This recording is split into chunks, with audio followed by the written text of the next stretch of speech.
Good morning, everyone. This is James Pelton, and I'm here with TSG today. So, you guys know one of the things I like to do on my channel is a lot of times people see YouTubers as competing with each other or something like that. And I don't see it that way at all. Like, there's enough viewers for everyone. So, I just like to have on other YouTubers on and get their opinion on things. TSG is a part of the Illuvium team a little bit. We'll talk a little bit about that. Yeah. And so he, I think, has a unique perspective on parts of DeFi and parts of crypto that I'm passionate about, which is the gaming side of things. Again, I want to hear what TSG has to say about this, but I think that gaming is going to be one of the bridges that gets the masses into crypto through gaming. And so really want to just kind of hear his thoughts on that. So what I need from you in the audience is please hit the like button is the first thing that we need from you as we get going here, as people are piling in. And if you have questions or things that you want to talk about, crypto gaming or other things, TSG, I'm sure he's got opinions on a lot of different things. So just feel free to bring up whatever conversation topics you find interesting. So with that being said, TSG, welcome to the channel. Could you start with just a quick intro for people who might not know you? Yeah, that was one hell of an intro on your end. So I don't know how much I need to say, but James, appreciate you having me on, man. Before I do the intro and shit like that, you don't mind me cussing, right? I feel like I need to ask straight off the bat. You know what? You do you, man. I have you on as a guest, so you. All right, cool. I'll try not to go super crazy, but I'll try to keep it as natural as possible. No, I agree with what you said, man, regarding the whole influencers, not that word, but like content creators and YouTubers competing against each other. Like, yeah, it's a competition. Like the way I look at it is very much like the USA basketball team or something like that, right? Where you have the NBA where you're all competing against each other. There is competition. But at the end, like for the Olympics or something like that, you're coming together to work as a team, right? You're still working together for the greater purpose. So absolutely, like when we have our own videos, yeah, there is a little bit of competition. That's what makes it fun. But at the end of the day, it's like, if you come for advice, if I come for advice, we're more than happy to help out. It's really about just being cool with each other. So I agree. I really, and that's one of the things that really stood out when I first met you as well, man, was that you understood that. And so a lot of respect for you. In regards to a bit about myself, yeah, so TSG, or if you are aware of like the Illuvium ecosystem, Tarren is my actual name. And yeah, so I'm actually a part of the team. I'm the influencer manager there. So my job there is essentially just to figure out how can we utilize influencers or content creators, whether it's on YouTube, Twitch, Twitter, just anyone with an audience, really. How can we add value to them? Hey, look, that's me. I'm also a content creator. And that is how I got into the Illuvium ecosystem. Essentially, I was making content like every single day for like 7 months, I think it was. Like every day for 7 months, I was doing 2 jobs, 100 hours a week, pumping out content, adding hella value to the community, just collaborating with a lot of people. And when the time came that they needed someone to kind of fill that role, I put my hand up and I was like, yo, look, you're not going to find anyone that's actually knows about Illuvium the way I know about it. And you're not going to find someone that's collaborated with every single creator that creates for Illuvium already. So it was kind of like a pretty easy pick. So that's how I kind of got involved. So yeah, I make content and I do that with Illuvium. And yeah, that's kind of how I got involved. And a bit about me, just a fun fact about me is like people might be seeing the Pokemon stuff. I'm just a gamer, obviously. I'm pretty sure most people are. And I used to be a competitive Smash Bros player. I haven't played in like months, and I actually tried playing again for like the first time in like 6 months, I think, since I started content, really. So about first time in like 8 months, I tried playing yesterday. Man, I am so trash now. It's so embarrassing. Like, yeah, so I can't technically call myself a competitive Smash player currently anymore, which I am a little bit upset about. But well, you lose skills as you get older, so you're probably over that, and you're on the way down now. Pretty much, yo. Yeah, so, I honestly felt old, man. I felt old. I was like, oh, like my brain was like intuitively, I was like, oh, I know what to do, but my hands were like shaking, and I was like, yo, what is going on? I can't press it quick enough. It was bad. It was bad. But That's yeah, awesome. man. Well, hey, so yeah, if you guys in the audience, if you don't already subscribe to him, posting the link, go give TSG a subscribe. So tell me what about Illuvium drew you to that? Like, what did you see in Illuvium that made you kind of want to be part of that team? Yeah. So okay, so let me think about where to start this. So essentially, the thing about Illuvium that drew me in was, I'll tell you how I found Illuvium, and then I'll kind of say why Illuvium stuck out, right? So essentially, I forget why. Like, I don't even know why. I can't even give you a reason why this happened. But like, so like, again, random fun fact: I live in China, so we got hit by the Rona before anyone else, right? Obviously. So we got the lockdowns before anyone else. And it was on our second lockdown, I believe it was, that I don't know why, but the YouTube algorithm started pumping out crypto gaming or blockchain gaming, or play to earn. I forget what the term was at the time, but it was like blockchain gaming. And I was like, oh shit, this, I clicked on it and I was like, the concept clicked straight away of ownership, digital ownership in games. Because just recently before that, I was addicted to Borderlands 3. And there was a Halloween special. Like, again, I'm going super nerdy now, but there's like a Halloween special where there was a gun called the Yellow Cake. And it was like the most OP gun in the entire game. And I grinded hours to try and like optimize the gun that I got. And then I just stopped playing it. And I was like, yo, damn, that was a complete waste of time. And as soon as I learned the idea of like, what if you could own that? I was like, that's genius, right? Imagine if all that time I'd spent, I got a whole bunch of like shitty yellow cakes, but I got the best yellow cake and I owned that. Inherently, that would be more valuable than all of the other ones on an open marketplace if that was a real thing. So I clicked onto it. I was like, that makes sense to me. So the next step was, let's find out what games are actually viable. What are games that I'd want to play that utilize this technology? So I went on a crazy spree looking up, best blockchain games. I saw a bunch of stuff and I was like, truthfully, it's just, again,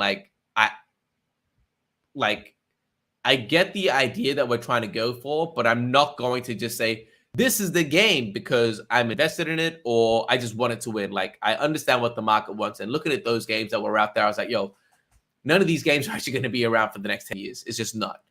So the next best thing was for me to look up best upcoming blockchain games. And I was like, all right. And every single video that I looked at, every single one without fail was either number one or number two was Illuvium. Every single time. And then again, using logic, I was like, all right, if this is number one or number two in every single list, there must be something here. So let me look into it. And then I watched an interview with Kieran, which you had on a couple of weeks ago, like 2 weeks ago, something like that. Yeah, about 2 weeks ago. Yeah. And so I watched Kieran, and I'm sure you kind of get the vibe as well. Like, Kieran's just very, very passionate. And soon as I kind of heard that, he reminded me a lot of myself. He reminded me a lot of my brother, the way he spoke. I'm also Australian. So again, that kind of just like resonated, his communication style and his whole like competitiveness, everything about it, what he was saying, everything just clicked. And then you look at the trailers and everything like that. It's like, it's just so much better. Like, even, and this is much later after I got into the ecosystem, but the gameplay trailer, it has actual gameplay in it. Like, compared to everything else that we're seeing, which is just cinematic, I was like, there's a lot, man. Like, legit, like, in regards to, again, understand, I looked at it very logically, right? In regards to, okay, this is not shitting on any game, but just objectively speaking, from my subjectively, I guess, from my point of view, a game like Star Atlas, I want Star Atlas to win. I really do. The idea of Star Atlas is very appealing. But the way I looked at it was, it's going to take at least 7 to 10 years for that to come out. In those 7 to 10 years, are there, like, just logically, there are more breakpoints. There are more points where you could fail, something could go wrong. It's just, all right, we want this to work, but it seems like it's a stretch that it is going to work, or it's just very hard. Whereas Illuvium wasn't promising this crazy, open RPG, MMORPG. It wasn't anything like that. It was an auto battler, which is doable. It's very doable. It's like, okay, cool. Like, the hardest thing about that is building out the assets and the systems behind it. But really, it's not like, it's not going to be like me and you exploring the world together. Like, it's it just seemed very doable to me. So I was like, all right, shit, this makes sense to me. The overworld that they're building, again, is like a Breath of the Wild where it's super big, super large. It's a contained space, Monster Hunter style, where it's like one region, explore it, next region, explore it, come back. What it seemed contained. And everything that they said, I was like, oh, these guys aren't promising something that's like super abstract. It seemed very doable, the things that were promising. And I was like, all right, cool. The more I learned about it, I was just like, yeah, this out of everything that I'm seeing just seems, again, I say objective, but I guess subjectively the best. Gods Unchained. Yeah, absolutely. Actually, massive shout out to Gods Unchained. I believe currently Gods Unchained is the best game in blockchain gaming. Like currently, with the state that it is, I think Gods Unchained is that #1 spot. So yeah, absolutely. So all of those reasons why I really got into Illuvium, and I was like, yo, it just seems like it's actually gonna do. And then you learn about the team and everything. Like I told you before we got on, I can ramble, so please cut me off. Oh yeah, I forgot. I'm not much of a cutter offer, as my audience knows. I kind of just let people. I like to see where people go when I just let them go. It's just so much, man. Yeah, when you ask me like why did I get into Illuvium? It's like, yo, there's just so much, right? It's like the actual like logic behind it, the team, the like selling, everything. There's just so much, and it's just very hard to pick like one thing. So So do you see? I mean, I think I know the answer to this since you're on the Illuvium team, but do you see crypto companies making the games that people really like to play, or do you see like some of the like Ubisoft or some of the traditional game players coming into crypto, and that's what starts to bridge people over, or kind of a combination? Both. So I think what's going to happen is, okay, so this is actually what I think is going to happen. And I'd love to hear your thoughts as well, man. I know with these interviews, you always get like the guest to speak a lot, but I really want to have this like two of us. So this is what I think. I think we're going to get a couple of games like Gods Unchained. I say that, like, again, I really hope that they absolutely kill it in the future. But it's really hard because I look at the markets that they're playing against. Gods Unchained is a trading card game. They're competing against Magic. They're competing against Pokemon. They're competing against what else is it, like a top Yu-Gi-Oh. Yeah, like massive IPs, massive brands. So it's hard for them to really take that market share, in my opinion. Illuvium. So games like Illuvium, where as an auto battler, the only real competitor that you have is Teamfight Tactics. Really. Like you have auto chess, but like Dota Unlords is dead now. But the only game that you're really competing with is Teamfight Tactics. And yes, that's a Tencent game. That's a League of Legends game. And they have like 8 to 10 million players daily. So it's a massive thing. But really, there's no one in second position. So even if we can take a slight percentage, even if we can take 1 million of those players, that's massive, right? That's a huge thing. So I think it's going to take something like Illuvium or one crypto game or one or two crypto games that really take a decent market share to really make the traditional companies feel like, oh, damn, like this is really where it's at now. Because right now it's just, again, they look at what we're building. Who's competing with them? We're not forcing them to, like, the example I always use is like, look at Tesla. Like traditional motor vehicle companies laughed at Tesla when they were coming up. It was like, man, we don't need to make electric vehicles. What's the point? Like, it doesn't make sense. Our market share isn't being threatened. Now Tesla's come up and actually done this shit, and it's a proven concept, and they are taking market share away. You look at all of these other guys like GM, Ford, all of these companies are like, oh, we are now doing electric vehicles as well. Like they're being forced to transition now. And the problem is they have the capital, but they don't, like, the infrastructure is kind of already set for Tesla. They've got the charging stations. They've got everything. For those guys to actually catch up now is going to be very difficult. Yeah. So I think the same thing's going to happen now where it's like Illuvium or something like that's going to really come up and be like, yo, this is what it is. And then they're going to come on board. The same way I think Axie was like a proof of possibility. I won't say proof of concept. It's like proof of possibility. Like you saw what it was like.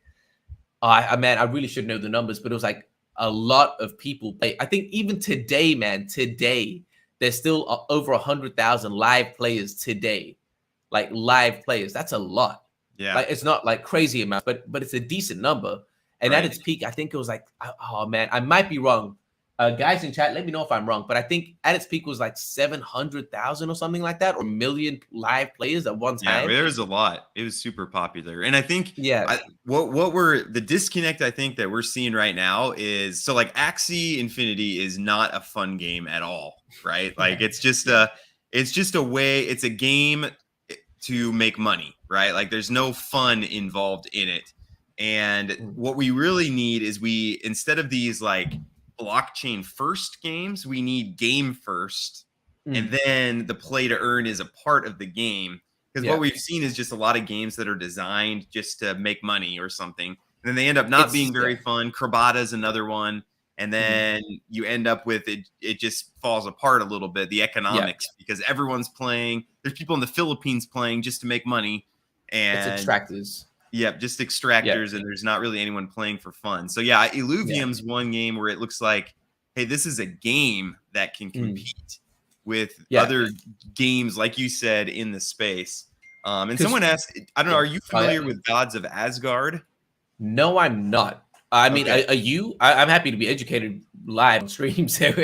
Yeah, so Thor nodes, originally they were looking for a way to kind of start producing revenue, so they invested in this game, and they have since parted ways. But it's a decent game. But again, the problem I think is that it's blockchain first, game second. So you're trying to compete with like Elder Scrolls and like games that are just so much better. That I don't know that there's anyone outside of crypto who's going to play Gods of Asgard. Like it's going to be all the Thor holders who play it. And so I'm just not sure there's going to be a lot of revenue there. Yeah. And that's also my issue with, and again, like with first person shooters in like the blockchain space. It's like, damn, man, you guys, or even people like, oh, we just need like a FIFA game or like a sports game. It's like, man, you want to compete with 2K? You want to compete with FIFA? Like Call of Duty, like you want to compete with Call of Duty, you want to compete with Overwatch. Overwatch is the most viewed game on Twitch. Like these are the guys, this is the genre that you want to like attack head on. Cool, do that, but your game better be damn like it needs to be legendary. It needs to be like genre changing if you want to do that. So I agree. I think that, and the thing that again, that's another thing I really like about Illuvium is we're not branding it as a play to earn game. Like it's just not. It's just a game that utilizes blockchain technology in regards to, again, I think like we've swung the human beings, we swing the pendulum from extremes to extremes. We went from right now, people say NFT is a scam. I think what we're doing right now is a scam with gaming in regards to we work for money. So we spend our time to get money. We use that money to buy a video game, to spend more time and more money in that video game. And the only thing that we get out of that is entertainment. So we're getting like screwed in all directions and we're getting entertainment out. And we're like, yo, this isn't a scam, which is absurd to me.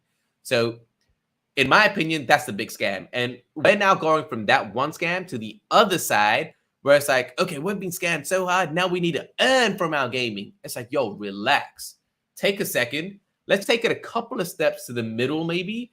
And let's just say, let's use League of Legends, for example. Let's say it's a free to, or Fortnite. I think that's a better example. It's a free to play game and you play that for fun. You don't need to pay money. And if you pay money, it doesn't make your character better. It's just cosmetics for you to have fun. And now you own that. Like, that's not that much of a stretch. To me, that's not that much of a stretch. It's like, all right, cool. We haven't changed anything. We're not saying that you're earning out of this shit now. You're not doing anything like that. It's just you're playing the game, like you say, game first. And now you just have the additional benefit of it being a blockchain game that you own the asset. That's it. And the same way, like if you open up a pack of Pokemon cards, you might get a Magic Card that's worth 20 cents. You might get a Charizard that's worth 400,000. But you're not buying the pack of cards expecting the 400,000. You're buying the pack of cards to either collect it, to play the Pokemon card game, and then maybe have the potential to sell it. And that's the same thing that we want to do with Illuvium as well. It's like when you pay to travel, like you've got the free to play experience, but if you pay to travel in them to catch these Illuvials, that is the exact same as opening a pack of Pokemon cards. Instead of just opening it, you're playing for now to go out to this experience and then taking it. that's essentially it. You come back with these cards. Some of them might be very low value. Some of them might be very high value. And now the additional benefit is that, like, I'm pretty sure Kieran would have talked about it. Sorry, I've watched a lot of his interviews, so I'm pretty sure he talked about the IBG thing. So when we do come out with like an Illuvia card, like kart racer, you're not good. You don't need to buy the game. The game's going to be free. And as long as you have the card that you got from this first game, you can just play it in that game. And so that's kind of what we're doing. We're not trying to say it's like a play to earn game. Don't expect to be like rich by playing the game. Just if you like the IP, if you like the brand, in the future, as we have more and more games, you have all of this shit's going to be free to play. And you just have the cards that you collect, these Illuviums that you collect, allow you to, not allow you, but essentially you can play with these in any game. So that's, again, like, that's why Illuvium is so different. Because it's not like, again, I don't like the play to end thing, man. I just think it's, again, it attracts extractors, and it's like, dude, gaming is just meant to be fun. Like, it's not. Yeah. Can I ask you, so when do you think, like, up to this point, we've kind of seen like the Illuvium price, right? It's just kind of been following, it's just been going along with the rest of the market, right? Like, it just basically been following Ethereum. Like, Ethereum pumped big yesterday and Illuvium pumped big yesterday. Where do you think that, like, and again, we won't hold you to this, but when do you think like Illuvium will kind of take on its own life and kind of be its own thing and kind of get to this tipping point where it's kind of, you know, it's on the Axie Infinity level of people using it and things like that? Okay, so that's tough. So not talking about the token, right? Because the token actually has nothing to do with the game. Like, in game, like, the token has nothing to do in game at all. The token is a governance token where you can vote for the council who makes changes in the game, but you don't need the token to spend in game at all. We use Ethereum, and also we're going to be working with IMX for fiat on ramps and off ramps. So that's kind of what we're doing. So the token actually has nothing to do with the game, which is really cool. In regards to when Illuvium is going to take a life of its own, I really think it's just when the game actually comes out, man. When the open beta is out, Kieran has kind of said this. Again, don't hold me to this. I'm kind of just echoing Kieran. If anything, go yell at him. But we're hoping to get that out early next year, the open beta. And so once the open beta is out and the blockchain is actually activated, so when you're actually going out and capturing things and revenue starts to generate, like the marketplace, secondary transactions, things like that, I think that's when we're really going to start taking off. And as for when we really, really go crazy, again, that's part of my job as part of the marketing team with influencers. Okay, I'll share that. This is a conversation I had with a couple of internal marketing guys today, actually. My belief is that if we're building a really good product, there's no need to rush the marketing right now. Like, there's just no need. Like, a good product is going to be a good product. And obviously, I'm not saying that we don't need marketing, but I don't want to make the mistake of rushing the marketing and getting people to try the product and then having to wait for the product, if you get what I mean. It's like the people that are really, really keen on it, focus on those guys for the time being. But I'm not, like, right now in our private beta 2 stage where we've got survival mode, I'm not out here saying, yo, let's get Teamfight Tactics players in, because all it takes is a little bit of empathy to understand that Teamfight Tactics players want competition. They want PvP. Getting them into our ecosystem right now, and they're like, yo, this game looks amazing. It looks better. Factually, it looks better than Teamfight Tactics. But the core essence of why they play the game isn't there. So for when the game is actually going to take off like that, it's definitely going to be when open beta comes out and we really start pushing it to these communities when the game is ready at that point. In open beta, you're going to have PvP, you're going to have the overworld, everything's going to be ready at that point. So we're going to be starting to reach out to our Pokemon communities, Teamfight Tactics players, things like that, organized. Like, we've got a lot in the back end working, and it's just going to take time. But yeah, for sure, to answer your question in one sentence, it's when open beta comes out. Yeah, no, I agree. And one thing I've noticed is protocols that have like a long-term vision are in no rush. So the protocols that are in like a rush and like focused on, hey, launch date is this day, and they're trying to get stuff out as fast as they can. Those protocols are usually very short term. And the ones that are Mhm. long term, like Illuvium, I've noticed like Kieran is not in any rush. Like he's just like, you know what? We have a long term vision for this. We want to compete in the AAA gaming space. So we're Mhm. not interested in rushing anything. And in some ways, I like to see that as this is we just in crypto, we're so short term Yeah. focused. It's really Yeah. hard for people to And I kind of mean, look yeah. out. I mean, it's something that we've talked about it as well, like previously, like not about NFT gaming, just like ourselves as creators as well, right? It's like we've seen it a lot with influencers that chose viral content compared to community building. And you see that in their viewership now, right? It's like, if you're covering crypto, it's like, man, sure, I don't know. I'm just not a big fan of short-term thinking. It just seems like, I don't know. It just doesn't make sense to me. What do you think will be the catalyst for games like Fortnite to move skins and accessories to move when they're forced to, when their community forces them? Otherwise, like okay, so there's three options really that I'm seeing. And again, James, tell me if you agree, disagree, or if you see anything else.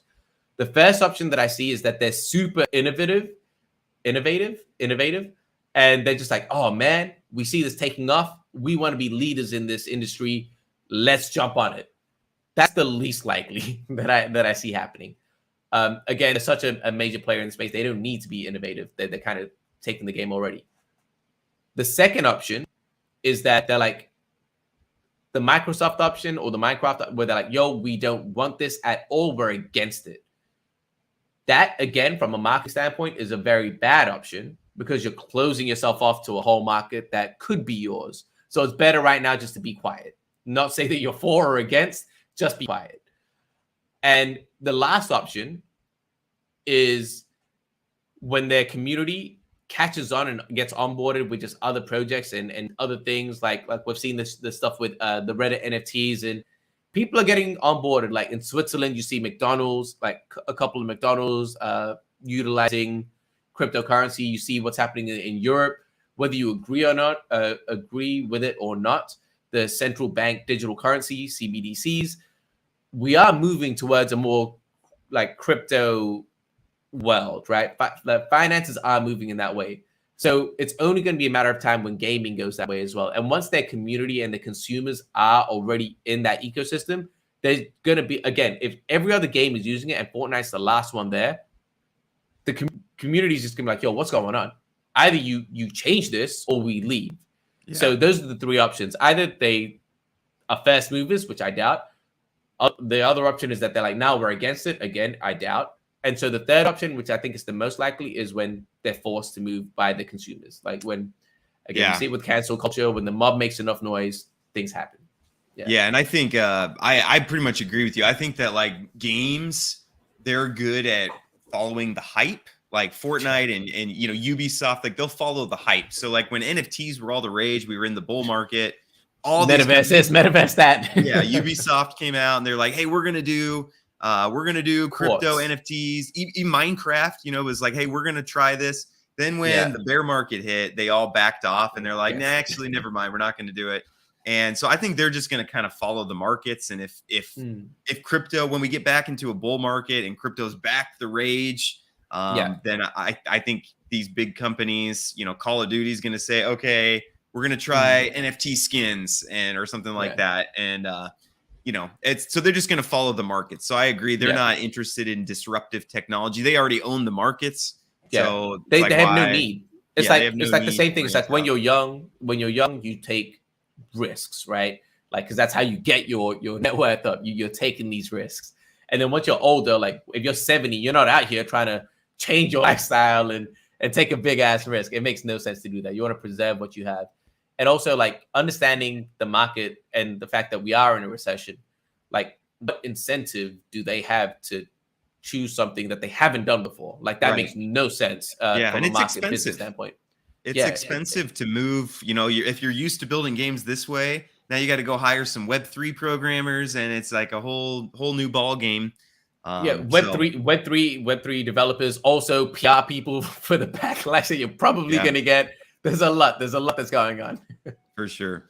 Can we talk a little bit more about Illuvium? So we talked Yeah. a little bit about when, we're hoping for maybe early Okay, next yeah. year for that to be open. But what is available right now? And how is the gameplay? And maybe you can just explain the ecosystem. I think people get confused with all Yeah. Arena, Zero, Overworld. Can you just want to talk through that a little bit? Yeah, absolutely. And yo, I'm just realizing this right now. Yo, why don't we do a giveaway? Like, let's give out some beta access right now as well. So James, I'll say we can give about like, I'll say 5. Let's say Okay. five people in the audience. I'll let you pick. And I think Arvin, if you don't have access already, you can be the first. And then we can go 5 on top of that as well. So 6. Okay. Cool. So Yeah. If Arvin, you guys DM me on beta, Twitter or something like that. Okay. Yeah, if you guys want beta access, then just post. Let's see, what's the best way to do this? Yeah, DM TSG on Twitter. Let me just make sure I got your Twitter right. Let's not get everyone to DM me. Let's pick out some people. Okay, and okay, then get those guys to DM me. I don't want my DMs to be flooded. Yeah, no, good call. Okay, if you would like it, the first 6 people who say they want beta access, I'll give it to. Okay. Yo, So first 6, yo, my guy giving out like that. I yeah, thought space it up, but I mean, all right, let's do it this way. you snooze, you lose. So we got Carl, we got Jake, Nikhil, Carl, Jake, Nikhil, Arvin, and Serenity. Okay, and TTV Smackjack. Okay, those are our 6 that we're gonna do. So if you're one of those 6 people, Nikhil, Carl, Jake, Woo, TTV Smackjack. Screenshot the chat with you guys saying that and send it to my Twitter. DM Yeah, me let me Twitter. grab you. Are you TSG on Twitter? Yeah, TSG__7. Or you can Tarren Illuvium, either or. I can find you here. I have a hard time. Okay, there we go. Yeah. Yo, look at that, guys. __7. Look at this live. Okay, I posted in there. So give him a DM and we'll get beta access. So yeah, thank you. Sick. Nah, yeah, super random. Yeah, sorry, Arvin. Everyone thank Arvin. Arvin's the guy that got me to do that.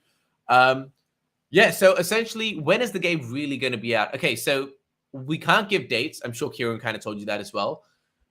Right now, we're really gunning. I'll give you guys like rough timelines and our goals. What I'm sharing are our internal goals. We're gunning for Overworld Beta and Illuvium Zero this year. PvP, we're gunning for this year. Whether that happens or not, we'll have to wait and see. But so essentially, in the best possible scenario, we're getting Illuvium Zero Alpha, Overworld Beta, and PvP all this year in the best possible world, best possible situation. And then, like I said, the actual open beta next year, early next year.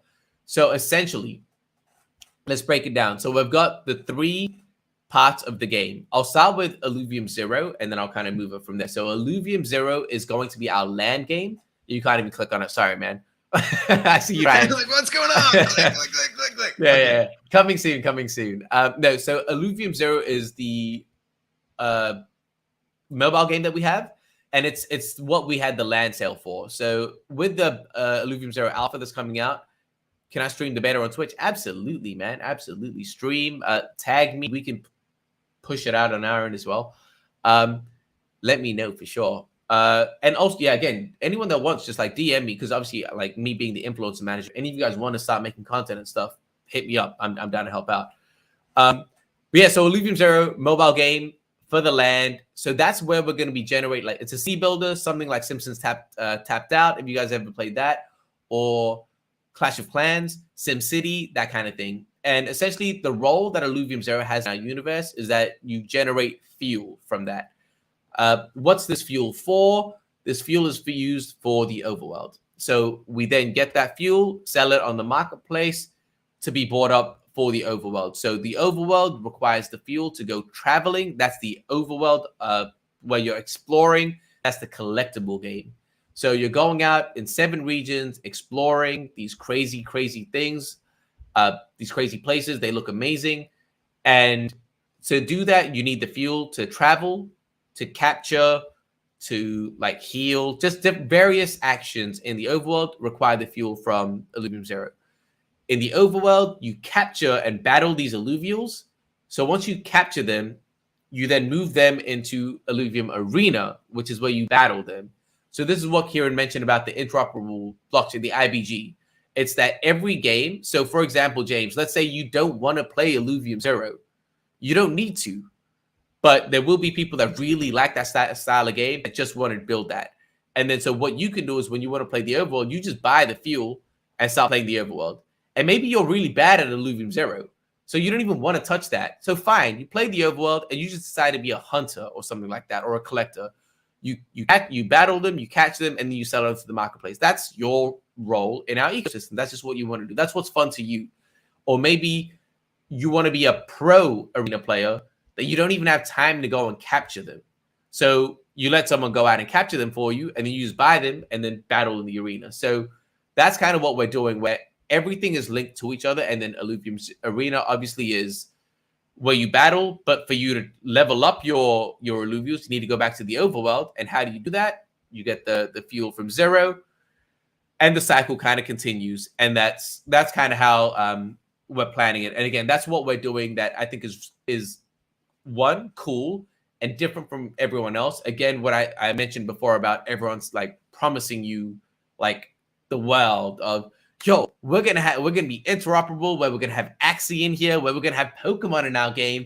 Yo, and you like Need for Speed too, we're gonna bring that into our game too. Like, I don't know in what world you live in where you think that's a real thing. Like, how is like the development side is a headache and a half, and like just the immersiveness, like the immersion is just totally taken away. Imagine playing Simpsons Hit and Run, or a Simpsons Hit and Run character in GTA 5. Or Yoda in GTA 5. Like that, it's stupid. Like, again, maybe in the future, like 10 years, that makes sense. But again, what I said before about like extremes of the pendulum, it's like, man, we just want to go for the final step. And it's like, yo, relax, guys, it takes time. So that's what I like about what we're doing here in regards to the 3 games. We're not saying we're going to be interoperable with everyone. What we're saying is we're going to be interoperable with our ecosystem, the same way that a Mario Party. Again, I wish Mario games were like that. Like a Mario, you get a skin in Mario Party, and you could use that in Mario Tennis, Mario Golf, Mario Kart. Oh, that'd be cool. That makes sense to me, right? And it seems like it's a very doable thing because it's all the same developers, it's all the same guys, the same studio, and that's kind of what we're trying to build over here. So I hope that was It's kind of fun. I like talking about crypto gaming because I kind of switch from investor mode to like little kid mode, and I'm like, oh, I'm excited to play this. Can we watch this? Do you mind if I pull up this trailer? Yeah, go for it. Oh, this is Private Beta 1, yeah. And we're on Private Beta 2, but I mean, go for it. Okay, can you guys hear this? You probably can't hear it. If I play it, whoops. Hello, Andrew here from Illuvium, and as you know, Illuvium is a combination of exploration looter and collectible auto battler game rolled into one. And we are very excited to announce the first time players can experience our gameplay in Auto Battler Private Beta 1. In this beta test, survival. So is it better than this now? It's way better, man. This looks horrible. Wave of enemy alluvial teams come at I think it looks fun. You'll see how far you can go. Nah, this looks dreadful, fam. Let me try and get some to you. So we're encouraging. I just want to give people an idea. Yeah, will reset every day. We have an official your high scores in an official leaderboard for the beta test. If you want to get access to Auto Battle, any more gameplay in here? 1, 2 simple steps. We don't need to see Andrew talking that much. Yeah. Well, I'll send you. I just sent you something in private chat. So this is the Private Beta 2. Again, it's a bit longer. You don't need to. You can kind of skip about, but you can definitely see it because Private Beta 2 added like 70 or 100 characters or something like that. Like a crazy amount. Like it was a crazy amount that we added. And so we've got bonding, augments, like VFX have been improved, like so much has been improved. Yeah, you can see like all of the characters that are being added, all the linkses. Yeah. Can you briefly explain like how you play? So you have these. What are these alluvials, or what do you call these down here? Yes. Okay. Yes. So, okay. Truth be told, like truth be told, the arena is a glorified card game. It is. It just very much is. It's like back in the day when you used to watch Yu-Gi-Oh, where you like place your cards down and the holograms come up. That's essentially what it is. Really, that's what it is. But yeah, so essentially you've got a deck of cards that you come up with. You place them on the board for any. Yeah, so that's the perfect scene. So these are okay, but so you've got a deck of cards that you build out, and you play. So the thing in the middle, just where it says 120 gold, you've got some. They're called mastery points or mana points, whatever you want to call. And you can see each alluvial card has a number on top of it. That's how much it costs to play it. So what happens is you choose whatever you want to do. You place it on the board. You choose the positioning of it, and you click play. So essentially, it's a very strategic game in regards to what is going to fight what. Like, so you're going to have maybe a rogue. Maybe you have a damage dealer at the back. I place a rogue, which jumps to your back and attacks it directly. And maybe I have a tank that's going to shoot stun at that. And it's all about understanding like these combos. It's an auto battler is very much you just kind of place it. And again, this is funny because it goes back to what I said at the start about me getting older and my reactions being bad. An auto battler kind of takes that away from me because it's just a battle of your mind. It's just a battle of Final Fantasy. Smarter. Yeah, pretty much. Again, like for anyone that's played Teamfight Tactics or Dota Underlords or Auto Chess, those are the best kind of like comparisons. I can't think of anything else apart from those. But yeah, you kind of just place it, let it play, and then they just battle out. And that's really it's super simple. Like the great thing is the skill floor is so low, it's so easy. Like we have kids playing this game, but the skill ceiling is like I don't even know where that's like. I don't even think there is a ceiling, to be honest. It's that crazy. Like we've seen people kind of like come up with crazy combinations and just there's just so much to it. And I think that's what's going to make it really stand the test of time. That's why something like Smash Brothers stands the test of time because people are still figuring things out today. Like for for Smash Bros. Melee, which is like a game that's 10 years old. So it's like, and that's what needs to happen for like competitiveness for content creators to keep diving in. Like, yeah, what is your biggest competitor? Teamfight Tactics. There's only one. Yeah, there's only one. Teamfight Tactics. They're getting currently 8 to 10 million players daily right now. We won't get that until we get our auto battler on mobile, which is going to happen. It's going to take a bit of time, but it's going to happen. But yeah, that's an easy answer. But apart from that, no one else, man. I don't really count Dota Underlords. If you go on Steam and look at Dota Underlords, every review is trash. Like they're just trashing the game. And our biggest thing with Teamfight Tactics right now, is there a meta for the auto battler right now? No. Yes, no, not really.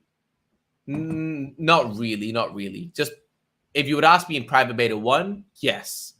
In Private Beta 2, no. Because we've now added augments, which has changed it completely, and also bonding, which allows your character to actually like be anything. And also we change the deck every day, refreshes, and it's also survival mode at the time for the time being. So it's not very like it doesn't matter what the meta is, it's just survival mode. Which is fun. Like I'm saying, like I'm brushing it off. It is fun for everyone that is gonna like try it out. And I got another guy as well, Dr. C or something like that. Yeah, I gave out another beta access, but yeah. So like again, try it out and have a look. But again, personally, and this is me even as someone on the team, I'm not gonna like bullshit you guys. Until we have PvP, it's gonna be like it is gonna be lacking. And again, it is a private beta, so it's not a full game that we're like, yo, you're gonna get hooked. We're not trying to sell you that. It's a private beta for you to test it out and actually beta test, which is actually the real purpose of what this private beta is. We're not trying to like get it out to the masses and shit like that. So I should probably stop giving out beta spots. Yeah, you're pretty generous with those beta spots for sure. Yeah, I really shouldn't be though. I know if Kieran's, no one's gonna tell Kieran because if Kieran hears this, he's gonna come at me. My lips are sealed, but it is a YouTube video, so he definitely could see it. And what I want from my audience is I just kind of want you guys to keep this on your mind, okay? Because I do think that this will be the first very popular crypto game, and I think it might take until a bull market when crypto is like right now, if you say crypto, what are in the your real thoughts, world, man? Like, be straight with me. Like, forget that I'm on the team, or maybe Yeah. remember that I'm on the team. Like, give it. Have you played the beta? Actually, give it to me straight. I'm really curious. 'Cause I don't have want this to not be a played the show beta fest. yet. Yep. I have just watched some of these videos, and I do think that like the work that is being put into this game is the work that's needed to make a game that is actually competitive. Yeah. Like when I hear other games being created in the space, and they're like, "Oh yeah, we have 2 developers working on this game," I'm like, "Well, that's not how gaming works." Like I've built games before, and that's not how it works. And Yeah. so I think crypto right now is a negative word in the world, because it's just everything's down. And so like you say, oh, crypto game, and people are going to be like, eh. But I think this will be the first game that I think Star Atlas also too. But yeah, like to your point, how long until that comes out? It's because like that Star Atlas is actively saying 5 to 7 years, and we know for a fact that that's always going to be pushed back a couple of years. So if they're saying 7 years, that's like maybe 9 to 10. And again, I try to look at I try not to make a lot of like assumptions. I try to look at like historical data. And what's the other massive space exploration game? I forget the name. Star something or other. I forget it. There's a lot of Star games. Yeah, but like it took like 10 years, and it's still not. And they have like much more capital than Star Atlas. It's just like you look at it, and it's just like it takes a long time. I couldn't afford the land sale. Can you play without it? Yeah, absolutely. So with the alpha, the Illuvium Zero Alpha, no. Once the open beta comes, yes. It just means that you can't earn from the land. But if you want to just play the land game, you can. And also, like I mentioned before, if you want to play the arena or overworld, you don't need land. So don't stress about it. Yeah. Gotcha. And yeah, that game was Star Citizen. Star Citizen, that's the one. Thank you, Corn Dog. Yeah, that shit took like 10 years, right? Yeah. So it's like when I look at Star Atlas, it's like it's again, like I say, what they're promising, I want to see it happen. But it's just again, we thought that I thought our game was gonna be like, oh, it's super doable. It's gonna be like a lot faster than we thought. Fam, even we're getting delayed. Like, so it's just And then we know that we see it even in traditional marketing now. Traditional game marketing is like all these games are being delayed. Either they're just really bad with timelines, or it's a marketing tactic now. And I'm leaning towards the side of the marketing tactic, because there's no way every single experienced game developer doesn't know a timeline. That doesn't make sense. Developers are pretty bad at timelines. Having been a developer myself, and we always envision, oh yeah, we could have this done easy. If I sit down for 2 straight days, I'll get this done. And then it just doesn't work that way. So, well, hey, I think this has been super helpful. I think we might wrap it up there. It's actually my son's birthday. We're going to the pumpkin patch. Hey, well, happy birthday to the little man. Yeah, thank you, brother. Well, I appreciate you hopping on. First off, audience, thank you for coming on, indulging my gaming. I love gaming, and so I'm always going to be bringing it up here and there. Mixed in with my investment stuff is always going to be these games brought in, because I really enjoy them, and I like this space a lot. But yeah, TSG, Tarren, thank you for hopping on, brother. Appreciate your insights and the work that you do for Illuvium. And yeah, just keep us informed as things keep moving forward. Absolutely, man. I'd love to have you on our podcast as well, man.